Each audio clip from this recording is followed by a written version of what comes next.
ओम शांति।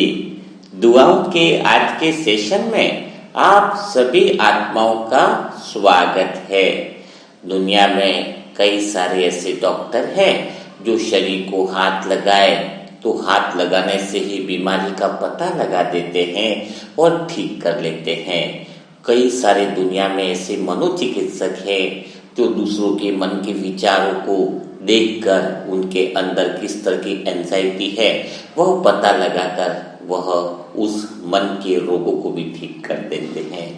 लेकिन दुनिया में कुछ ऐसे एक्स्ट्रा ऑर्डिनरी लोग होते हैं जो सिर्फ देखने मात्र से ही सामने वाले का परिवर्तन कर देते हैं।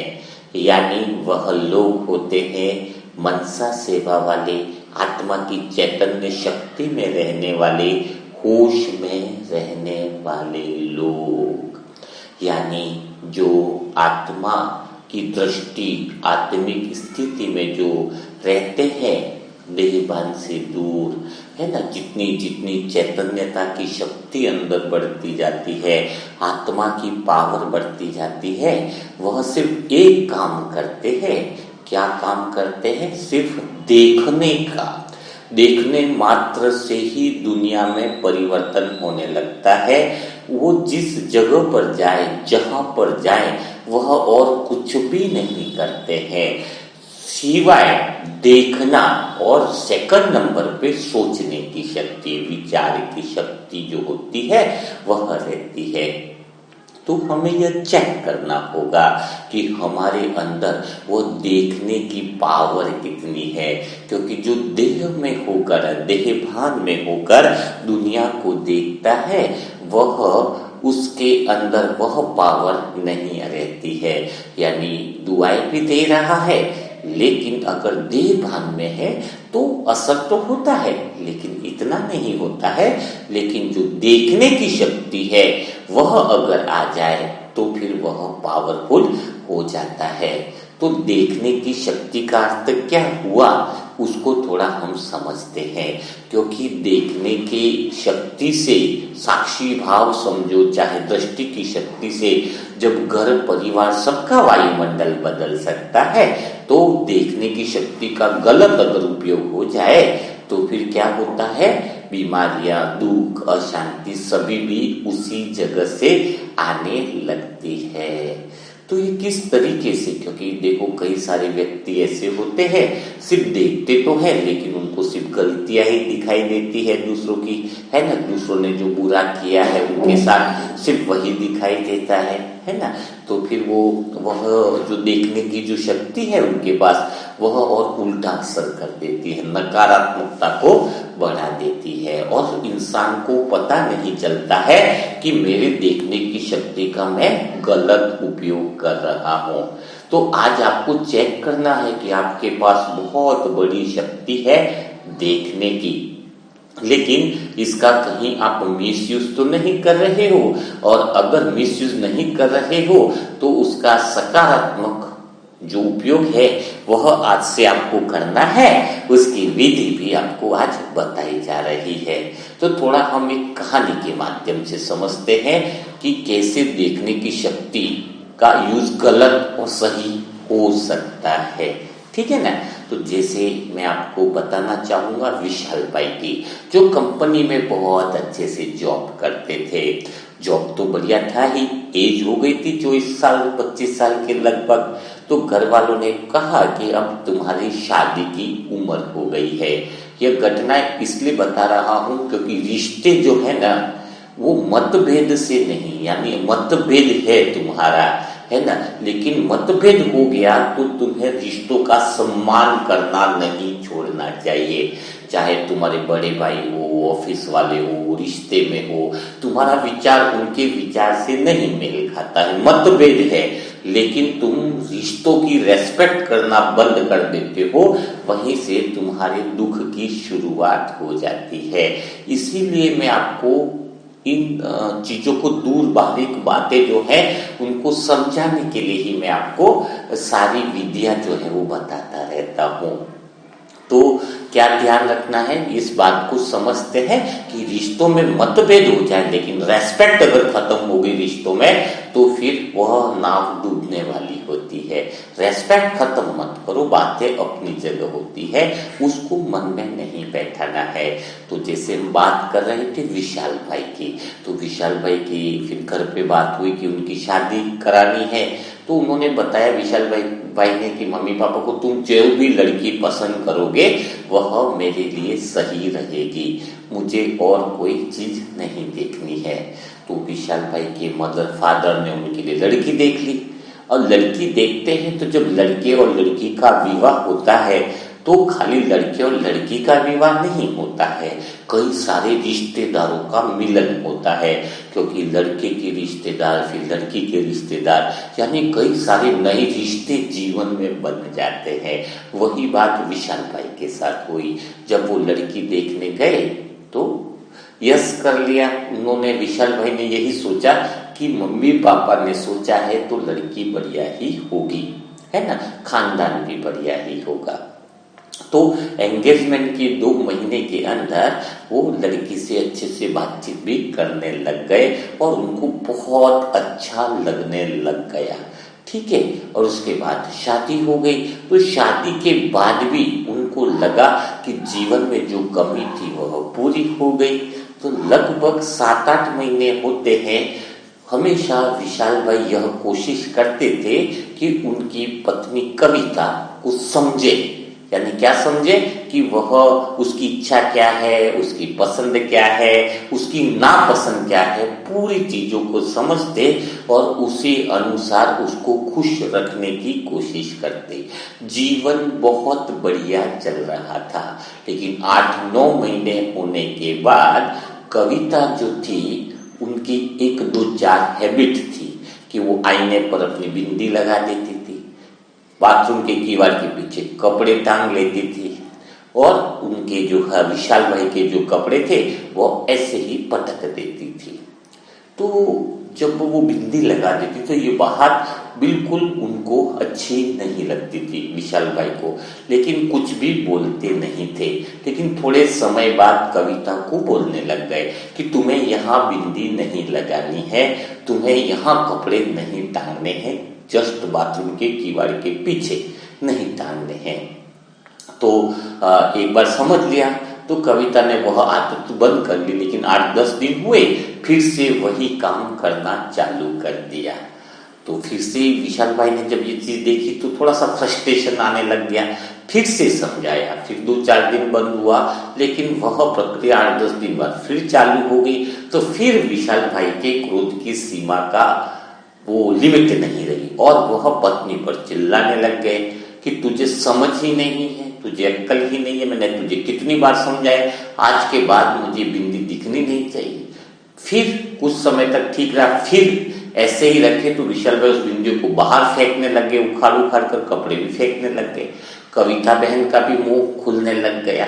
तो झगड़ा बढ़ने लग गया। अब क्या हो गया कि वह कविता बहन दोनों की बातचीत लगभग ना के बराबर होने लग गई।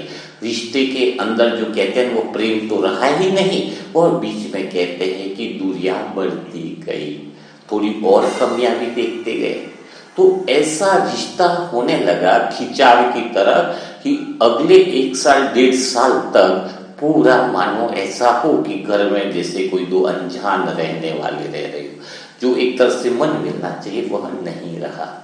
फिर विशाल भाई को एक मैसेज मिलता है, एक समझ मिलती है बाबा के बच्चे की तरह कि तुम्हें क्या करना चाहिए, कि तुम्हें नदी की तरफ बहते रहना चाहिए। सभी आत्माओं के अपने अपने स्वभाव संस्कार है, सब अपनी अपनी जगह है, उनको तुम्हें स्वीकार करना चाहिए। क्योंकि तुम 1-2 बुरी आदतों को जब देखना चालू कर देते हो, तुम देखने के लिए बैड हैबिट को चालू करने की आदत बन गई, तो उसके अंदर जो अच्छाइयां हैं वह तुम्हें कभी नहीं दिखेंगी। यह बात उसके विशाल के दिल में उतर गई। तो विशाल भाई ने अंदर से सोचा, बात तो बहुत अच्छी कही है, कि वास्तव में इस कविता के अंदर बहुत अच्छी विशेषताएं भी है। खाना भी अच्छे से बना देती है, बाकी घर की सफाई भी अच्छे से करती है। क्या पता उसको यह चीज करने में यही संस्कार लेके आई हो, या फिर उसको बिंदी लगाना, यहाँ कपड़े टांगना उसको कंफर्टेबल लग रहा हो। और हो सकता है विशाल भाई को लगा कि मेरी भी कुछ ऐसी आदतें होंगी जो उसको पसंद नहीं आ रही होंगी, तो वह बोल नहीं रही है, उसको स्वीकार कर रही है। तो उसी समय से विशाल भाई को जैसे ही यह सोच लगी तो उसके अंदर वह खुशी और आनंद की अनुभूति होने लगी। सोचने मात्र से उसको जब इतना अच्छा लगा तो उसने सोचा कि क्यों न मैं फिर ऐसे ही जीवन को जीऊं। और फिर उसने कुछ भी बिंदी लगाए तो कुछ भी हटाना, सब एवरीथिंग इज ओके करके एक्सेप्ट कर लिया। तो कविता बहन को भी लगा आज तो क्या बात है, कोई अब तो झगड़ा नहीं कर रहे, किसी बात के लिए फ्रस्ट्रेशन नहीं निकाल रहे, और वो उनकी अच्छी आदतों को देखते हुए अच्छे से बात करना चालू कर दिया। उसी तरीके से रिश्ते में प्रगाढ़ता वापिस आने लग गई। तो आज मैं आपको इस चीज के द्वारा आपको यह बताना चाह रहा हूं कि आपके रिश्तों में परेशानियां, दुख वहां से बढ़ना चालू हो जाता है जब आप घर परिवार के अंदर कमी कमजोरियां एक दो देख लेते हो ना, उसके बाद आपकी उस व्यक्ति के प्रति मन में नकारात्मक भावना बैठ जाती है।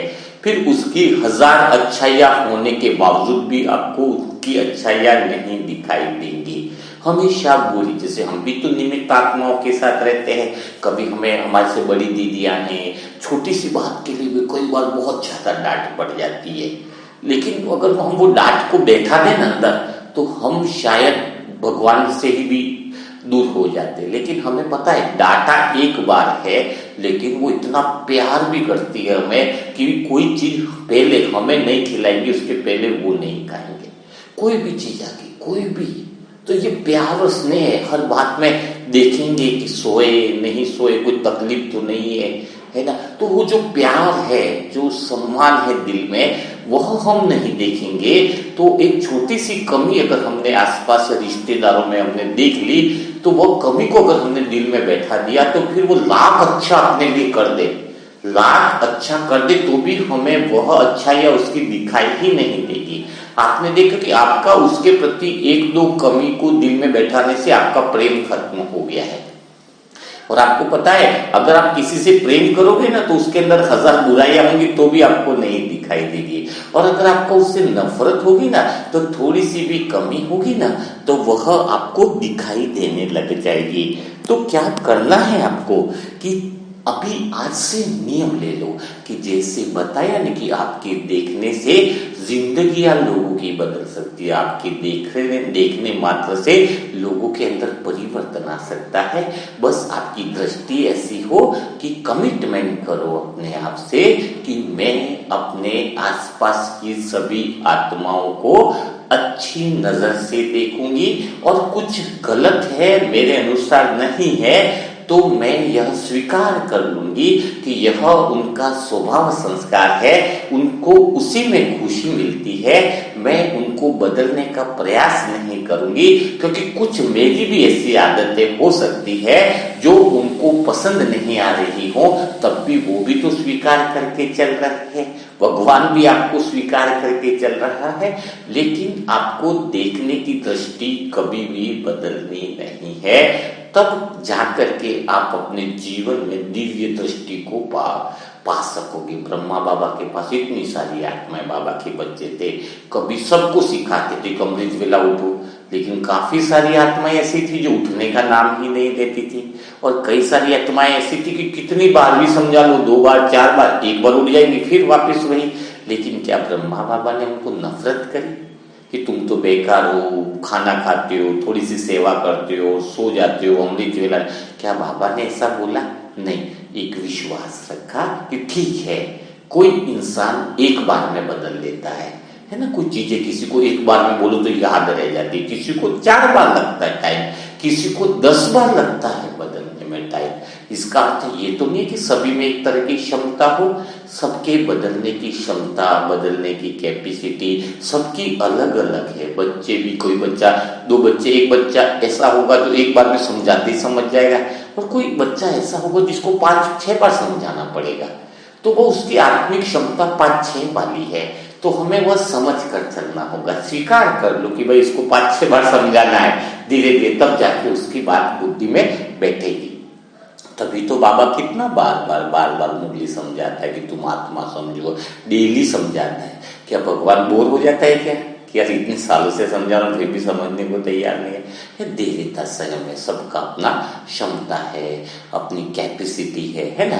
तो आज से दृष्टि आपकी अच्छी रखनी है, और इसके अंदर और क्या ऐसा परिवर्तन लाए आप अपने जीवन में जिससे आपकी दृष्टि और अच्छी बन जाए, जिससे आपके रिश्ते मजबूत हो जाए, है ना। रिश्तों के बीच में कभी भी कमी कमजोरियां मत लाइए। कमी है, दूसरों की कमी दिख रही है, जैसे अपनी आंखों से धुंधला दिखता है तो हम क्या करते हैं, सुबह सुबह आंखों को मसलते हैं, यार मेरी आंख पूरी खुली नहीं है इसलिए धुंधला दिख रहा है। तो किसी की कमी दिख रही है, यानी वो कमी मेरे अंदर है, मुझे अपनी आंखों को मसलना है, मुझे अपने ज्ञान नेत्रों को खोलना है ना। सब लोग बहुत अच्छे हैं, आज अच्छे नहीं है, कुछ आदत है तो बदल जाएंगे, इतना ज्यादा फिक्र करने की कोई बात है नहीं, है ना। अच्छा, तो अब स्वयं में आप में ऐसी शक्ति आए कैसे, ऐसी उचित दृष्टि आपको कैसे बने? तो अगर आप उचित दृष्टि बनाना चाहते हो तो आज से एक काम कर लो। क्या काम करना होगा? आपको स्वचिंतन करना होगा, आपको छोटी छोटी बातों में परिवर्तन लाना होगा। ऐसी 100 गलती आपको लिखनी होगी। कितनी 100? कि यानी इन बातों से मैं परमानेंट दुखी होता हूँ। कोई रोज नई बातें थोड़ी आती है अब जिसकी वजह से दुख होते हो। कई सारी ऐसी बातें हैं जो कॉमन है, जो रेगुलर आती है, वो आपको परेशान करती है, वो आपकी आत्मा की शक्ति को खत्म करती है। तो आपको ऐसी 100 बातें लिखनी है। जैसे आपको पता है कि मैं चाबी भूल जाता हूं तो हमेशा दुख पाता हूं, स्कूटर गाड़ी की चाबी उतरते वक्त आपको मिलती नहीं है, तो लिखो वो छोटा परिवर्तन देखने की कि भाई मेरी चाबी की वजह से मैं दुख पाता हूं।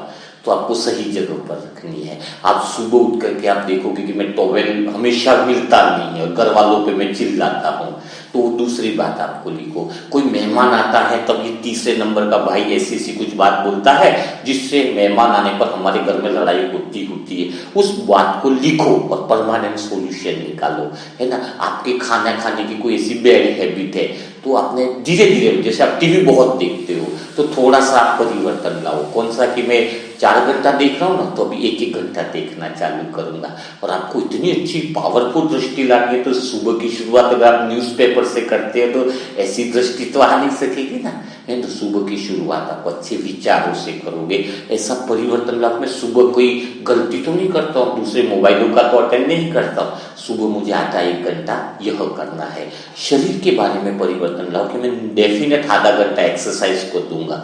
आप सुबह एक नियम बनाओ कि मैं 10 से 15 मिनट, जब धूप निकलती है ना सूरज के, 15 मिनट तक धूप लो, शरीर एकदम बहुत बढ़िया रहेगा। सुबह की धूप हमेशा 10 से 15 मिनट लेनी चाहिए। इंसान को 3 लीटर पानी पीना ही चाहिए, है ना। कोई मोटा है तो 3.5 लीटर, बाकी 3 लीटर पानी तो शरीर के लिए आवश्यक है। आप खाना कैसे खाते हो? सोफे पे बैठ के खाते हो कि गिरा देते हो? कई लोग की पलंग पर बैठकर खाने की आदत है, जहां वहीं पर सोएंगे वहीं पे खाना खाएंगे। तो ये छोटी छोटी जो बातें हैं उसको तुम परिवर्तन नहीं ला पाओगे तो बड़ा परिवर्तन लाना संभव नहीं है। काम छोटी छोटी बातों पर करना चाहिए। किस बात से तुम छोटी छोटी बातों में तुम्हारे मन की स्थिति हिल जाती है, कौन, और ये कोशिश करो। एक लाइन तो बराबर लिखो कि लास्ट टाइम में जब गुस्सा हुआ था तो क्यों हुआ था, किसने मुझे अकेले में डांटा था तब मैं गुस्सा हुआ था, या सभी लोगों के बीच में मुझे डांटा था तब मैं गुस्सा हुआ। तो आपको सोचना है उस समय क्या मैं शांति से प्रेजेंट कर सकता था अपने स्वयं को? उस समय अगर मैं शांति से बोलता तो कितना अच्छा था।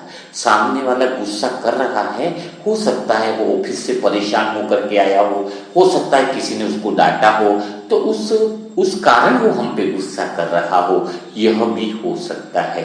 तो आप छोटी छोटी बातें पहले जो हमेशा आती रहती है जीवन में, हमेशा आती है और हमेशा आप दुखी होते हो, उस बातों की जो लिस्ट बना के काम करेगा, कि जैसे किसी की बहन चिल्लाने का काम करती है, गुस्सा बहुत करती है, तो आपको देखना है कि हर बार गुस्सा रही है, पिछले 10 साल से गुस्सा हो रही है, तो आप उसका सॉल्यूशन निकालो कि वो जब भी गुस्सा करेगा मैं अपना रूम चेंज करके कहीं पर भी पास में बैठ जाऊंगा, या फिर मैं उस समय मुरली का मंथन चालू कर दूंगा, या फिर उस समय मैं उसको शांति का सकाश देना चालू कर दूंगा। जो परमानेंट प्रॉब्लम आ रही है छोटी छोटी, रोज तो नए दुख नहीं आते, रोज तो गली मोहल्ले से झगड़े होते नहीं आपके, जो परमानेंट दुख आ रहे हैं, तो भगवान कहता है जो एक ही दुख से तुम बार बार उसी सिचुएशन का सेम दुख रोज झेल रहे हो, तो अपने जैसा मूर्ख इंसान कोई नहीं।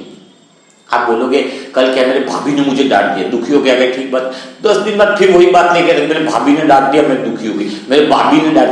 अरे भाई तुम्हें पता है कि भाभी से तुम्हारा गुस्सा होता है, झगड़ा होता है, तो एक समाधान निकाल दो कि भाभी के सामने बस ठीक है शांति में, तुम एक समाधान क्या निकालो भाभी से, अच्छा क्या बात है भाभी जी तुम क्या मान रहे हो, गलती मेरी है, तो ओके भाई मेरी गलती, हाथ जोड़ दो उसको, ले भाई माफी मांग ले, पाव पड़ लो, क्या जाता है अपने बाप का, अपन तो आत्मा है। एक ही बार में तू कहता है मेरी गलती तो मैं माफी मांग लेता, तू कहता है तेरी गलती तो तुझे माफ कर देता, बात तो यही खत्म हो जाती है, 2 लाइन की बात है। तो आप अड़े हुए हो ना सिद्ध करने में, हर बार मैं सही हूं, मेरे विचार सही है, मेरा तरीका सही है। अरे क्रोध की कीमत कितनी बड़ी होगी, आप गुस्सा करोगे तो आपको कितनी बड़ी कीमत चुकानी पड़ेगी, इससे अच्छा है निपटारा करो शांति में, ठीक है ना। और फिर भी नहीं माने तो तथास्तु कर दो, अपन ने तो अपनी तरफ से माफी मांग ली ना, गलती हो या ना हो, तू बड़ा हम छोटे, अपनी तरफ से क्षमा मांगने से हम हल्का, आपको लगेगा कि मैंने अपना काम कर लिया, और वो कितना बड़बड़ा रहा है वो उसका मिस्टेक है, उसका गलती है।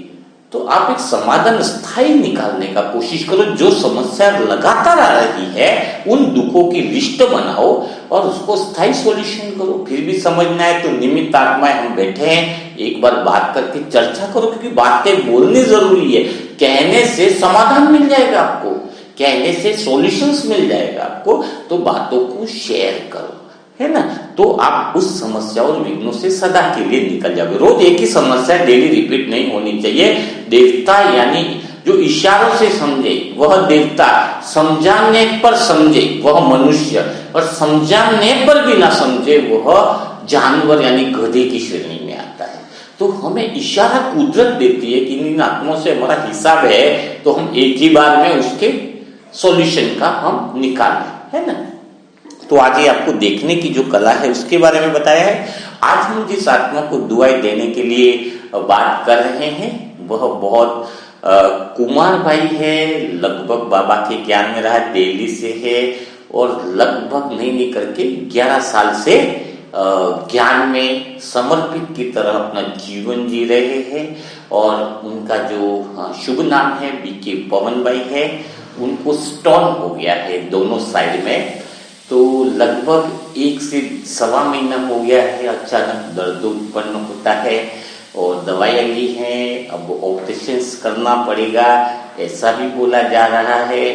तो हमने जब हमारे पास से केस आया है तो पवन भाई जो बहुत मृदुर भाषी हैं, बहुत बाबा के प्यारे बच्चे हैं, और सब चीज की समस्या भी रहती है, ऑपरेशन के खर्चेस भी बहुत होते हैं, तो उनको कुछ आयुर्वेदिक चीजें जो पहले हमारे द्वारा कुछ अनुभवी भाइयों बहनों के द्वारा दी गई थी, तो एक तो उनको वो आयुर्वेदिक चीजें जो लेने के लिए वो पूरा कोर्स उनको बता दिया गया है।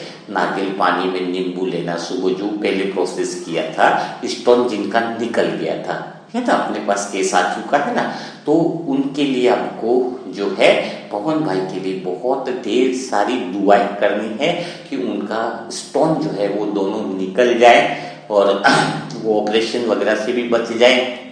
और बाबा के जब वो प्यारे बच्चे हैं, रमणीक बच्चे हैं, पवन भाई ने यहाँ तक बोला है कि जल्दी जैसे ये सब चीजें हो जाती है तो मैं आपके समर्पित भाई जो तपस्या भक्ति करने वाले हैं उसमें जल्दी सम्मिलित हो जाऊंगा और सबको दुआएं देने का काम करूंगा। तो हमें बिना समय वेस्ट किए पवन भाई के लिए बहुत ढेर सारी दुआएं करनी है। और जो भी नए भाई बहन आए हैं जुड़ना चाहते हैं उनके लिए व्हाट्सएप नंबर 7202921969, इस पे ओम शांति और पूरा एड्रेस लिखेंगे तो जल्दी रिप्लाई मिलेगा। तो बिना देरी किए पवन भाई को बहुत दिल से अंतर मन से वो आंख वो दृष्टि से दुआएं दो कि आपकी दृष्टि ही इतना बड़ा काम कर ले कि उसका स्टोन पिघल जाए। अरे पिघल जाएगा स्टोन, ऑपरेशन की जरूरत भला अपने भगवान के बच्चे तो जरूरत कहाँ पड़ेगी। यहाँ पे आ चुका है, भगवान के घर में आया है, मनसा सेवा ग्रुप में आया है, यानी फिर क्या है, स्टोन क्या पत्थर को पिघला देते हैं। हम तो बहुत बाबा के बहादुर बच्चे हैं, हमारी नजरें हमारी शक्ति इतनी सारी मनसा सेवा ग्रुप की पावरफुल दृष्टि उस स्टोन पे पड़े कि स्टोन पिघल जाए, आज रात को ही पिघल जाए, कल तक तो बाहर आ जाए। इतना नशा है, इतना निश्चय के साथ जो है वो हमें दुआ देनी है। और अमृत वेले में पावरफुल एक 4 बजे के आसपास 2-3 मिनट के लिए सभी दृष्टि दे देना। हम सब आत्माएं जो पवन भाई को शुरुआत में सुबह 4 बजे एक साथ 4 बजे से 4:05 पे एक नया प्रयोग करेंगे। 4 बजे सभी पावरफुल दृष्टि पवन भाई के उस स्टोन पर डालेंगे और वह स्टोन पिघल जाएगा और बाहर निकल जाएगा पूर्णतया विश्वास के साथ। पवन भाई भी इस वीडियो को सुन रहे होंगे तो वह भी अमृत वेला में तैयार रहे भगवान की वो सारी असीम शक्तियों को लेने के लिए। तो बिना देरी किए पवन भाई को ढेर सारी दुआएं देना चालू कर दीजिए। कल फिर मुलाकात करेंगे ऐसे ही सेशन के साथ। तब तक के लिए सभी भाई बहनों को ओम शांति, ओम शांति।